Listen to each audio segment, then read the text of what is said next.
Hello students, today we are going to take a topic from science of class 10th. Chapter 8, that is reproduction, in which we are going to study that how do organisms reproduce. कि किस तरह से organisms reproduce करते हैं, that we are going to study in this chapter.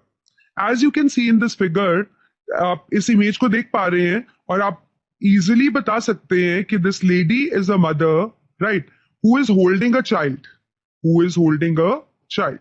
तो इस chapter के अंदर हम एक ये बेसिक सा फिनोमिना लेना चाह रहे हैं कि किस तरह से बेबीज जो हैं वो प्रोड्यूस होते हैं, किस तरह से रिप्रोडक्शन होता है, क्या एक्ट होता है, क्या एक्टिविटीज होती है, कौन कौन सी स्टेजेस होती हैं, प्लांट्स में रिप्रोडक्शन कैसे होती है, ह्यूमंस में कैसे होती है. So this is all we are going to cover in this chapter. ठीक है, बहुत इंटरेस्टिंग टॉपिक है. देखने में हमें बहुत, सुनने में बहुत सिंपल लगता है, but actually it is very complicated. तो चलिए स्टार्ट करते हैं reproduction chapter. It's not that tough, but it is quite interesting.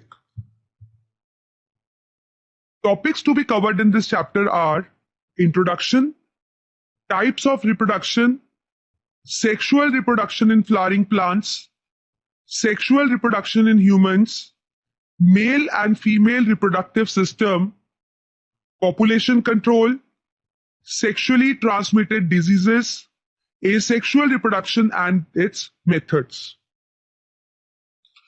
तो हम एक बेसिक इंट्रो से स्टार्ट करते हैं. पहले जैसे कि आप इस फिगर में देख पा रहे हो, this is an adult dog. ठीक है, इस फिगर में ये आप बता सकते हो कि ये एक अडल्ट डॉग है. और ये जो आपको दिख रहे हैं, दे आर ऑल पपीज, मतलब they are babies to this adult dog. तो इसका मतलब इस अडल्ट डॉग के बच्चे हैं ये. ठीक है, तो इसी को हम क्या बुलाते हैं? Reproduction. This is what is reproduction. मतलब इस अडल्ट डॉग ने रिप्रोड्यूस किए हैं ये बेबीज, ये पपीज. ठीक है, ये रिप्रोडक्शन सिर्फ एनिमल्स में नहीं होती है. It is always take place in all living beings, whether it is animals or it is plants. लेकिन होने का तरीका थोड़ा सा अलग है, लेकिन जो बेसिक कंसेप्ट है that is going to remain same.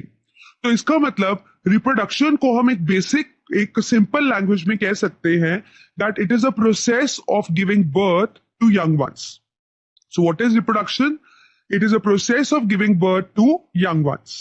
कि जो हम ये यंग वंस प्रोड्यूस करते हैं, इस एक्ट को हम क्या बुलाते हैं? रिप्रोडक्शन. जैसे कि आपने ये डॉग की बेबीज देखे हैं यहाँ. So this is due to the act of reproduction. अब दो तरह की रिप्रोडक्शन होती है, मतलब दो तरह से यंग वंस प्रोड्यूस हो सकते हैं. उसके दो मेथड्स है. One is asexual, other is sexual. तो ये दो बेसिक मेथड्स है रिप्रोडक्शन के कि किस तरह से young ones can be produced. तो देखते हैं हम इनमें बेसिक डिफरेंस क्या है. जो सेक्सुअल रिप्रोडक्शन है ये बाय पेरेंटल है, मतलब इसके अंदर टू पेरेंट्स का इन्वॉल्वमेंट है. Two parents are involve, one mother one father. लेकिन जो एसेक्सुअल रिप्रोडक्शन है ये यूनिपेरेंटल है. That means only one parent is involve, सिर्फ एक ही पेरेंट इन्वॉल्व रहता है. सेक्सुअल रिप्रोडक्शन में फर्टिलाइजेशन होती है.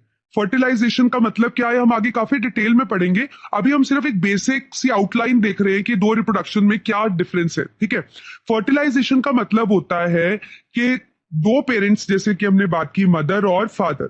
मदर और फादर, जैसे मदर क्या प्रोड्यूस करती है? एग्स. और फादर क्या प्रोड्यूस करते हैं? स्पर्म्स. तो एग और स्पर्म के मिलने को हम क्या बुलाते हैं? फर्टिलाइजेशन.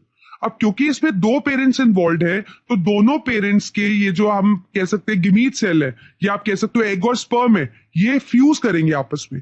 इस फ्यूजन को बोलते हैं फर्टिलाइजेशन. तो सेक्सुअल रिप्रोडक्शन में फर्टिलाइजेशन होती है, लेकिन एसेक्सुअल में, जैसे कि आपने पढ़ा, सिर्फ एक ही पेरेंट इन्वॉल्व है, तो इसलिए कोई फर्टिलाइजेशन इसमें नहीं होती.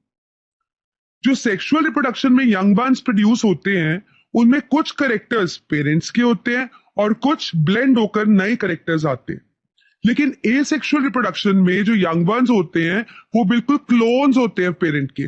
मतलब आप पहचान नहीं पाते कि कौन सा पेरेंट है और कौन सा यंग वन. मतलब वो बिल्कुल आइडेंटिकल कॉपीज होते हैं. आप एक तरह से कह सकते हो जैसे फोटोस्टेट कॉपीज होती है ना, एग्जैक्टली सेम, वैसे ही यंग वंस बिल्कुल क्लोन्स होते हैं, आइडेंटिकल कॉपीज होते हैं पेरेंट की. क्योंकि सेक्सुअल रिप्रोडक्शन में न्यू कैरेक्टर्स आते हैं तो इट लीड्स टू एवोल्यूशन, मतलब नए नए कैरेक्टर्स का आना और फिर अच्छे कैरेक्टर्स एक्यूमुलेट होते जाना और नई स्पीशीज बन जाना। तो sexual reproduction leads to evolution. लेकिन ए सेक्सुअल में क्योंकि कुछ नया कैरेक्टर ही नहीं आ रहा है, बिल्कुल पेरेंट के जैसे ही यंग वन बन रहा है, तो it does not lead to evolution. Example, sexual reproduction take place in humans, asexual is reproduction is seen in many organisms like amoeba। तो ये इनका एक बेसिक डिफरेंस है।